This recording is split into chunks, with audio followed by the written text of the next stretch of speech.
Hello, আসসালামু আলাইকুম guys. আপনারা সবাই কেমন আছেন? আমি আলহামদুলিল্লাহ ভালো আছি। তো আমি অনেক অসুস্থ। আমার জন্য সবাই দোয়া করবেন। আমি গেছে শুক্রবারে ডাক্তার দেখাতে গেছিলাম। তো দেখানোর কথা ভাইবে গেছি, পর ডাক্তারে বলছে যে ইমার্জেন্সি আমার অপারেশন করার জন্য। কারণ আমার গলায় টন্স ছিল, অনেক ওষুধ খাইছি আমি, আমার ওষুধে কাজ হয়নি। পরে পাইকে গেছে, ভাবছে আর 2-1 দিন গেলে ফাইটে যাবো।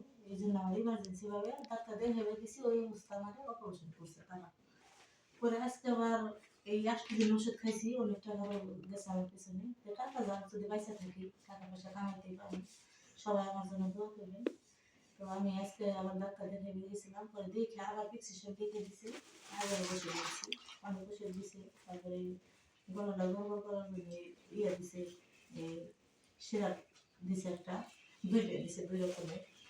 তো আমার পছন্দ হয়েছে জায়গায় এই স্ট্রবেরি ফল। ভাবলাম যে আমার নাতিনের জন্য নিয়ে যাই, ছেলের জন্য নিয়ে যাই, ছেলের বউ খাবে। পরে 3 কিলো স্ট্রবেরি আনছি। এটা হচ্ছে বড় সাইজ, এটা বড়টা আনছে 1 কিলো, অনেক বড় বড় সাইজ এটা। এই যে অনেক বড় বড়, সবগুলোই বড় বড় সাইজ।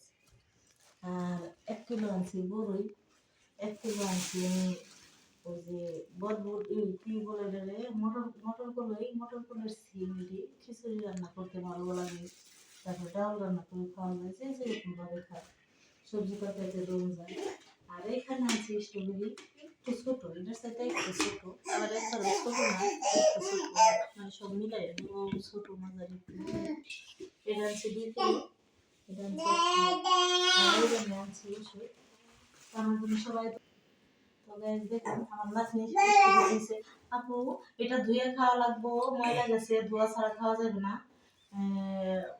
আমার এটা হিমা, এটা ধুয়ে দাও, তাছাড়া ময়লা এটা গালে দিবি, পেটে অসুখ হইব। তো আমার জন্য সবাই দোয়া করবেন, আমার মায়ের জন্য আল্লাহ ভালো করে সুস্থ করে। আর বছর আমি রোজা রাখছি, এবার আমি রোজা রাখতে পারতেছি না। তো সবাই আমার জন্য দোয়া করেন, আল্লাহ যেন আমার তাড়াতাড়ি সুস্থ করে ওঠায়। ডাক্তারে বলছে 1 মাস ভাত খাবার না করছে, নরম খাবার খাইতে বলছে। আমি তো পাগল হয়ে গেছি ভাতের লেগে। ডাক্তারের কাছে যাই বললাম আজকে যে আমি আর থাকতে পারবো না। পরে উনি বললো যে আপনি নরম করে খাইয়েন, আস্তে আস্তে সাবধানে, গলায় যদি বাজে না, বাজলে আবার রক্ত আসতে পারে। আপনি যাই খাবেন নরম কিছু খাবেন। তো আমার জন্য সবাই দোয়া করবেন। আমি শুধু এই 8 দিন ধরে খালি কুসুরের গুড় দিয়ে এইসবগুলো বসে খাইতেছি, শরবত গুলে। আর হচ্ছে ওটাকে কি বলে, যাই রান্না করে খাইতেছি, ওই যে হাওলা চাউলের খুদ আছে না, ওগুলো দিয়ে, কারণ চাউলটা আবার লম্বা লম্বা, এই কারণে আমি খুদ আনছি, ওগুলো দিয়ে খাইতেছি। আর হচ্ছে শাকও খাইতেছি আমি। এই 3টে খানা আমি খাইতেছি, তারপরে জুস খাইতেছি। এই 4টে খানা আমি খাইতেছি। এইভাবে মাসে 8 দিন একদম ভাত খাই। তো সবাই আমার জন্য দোয়া করবেন।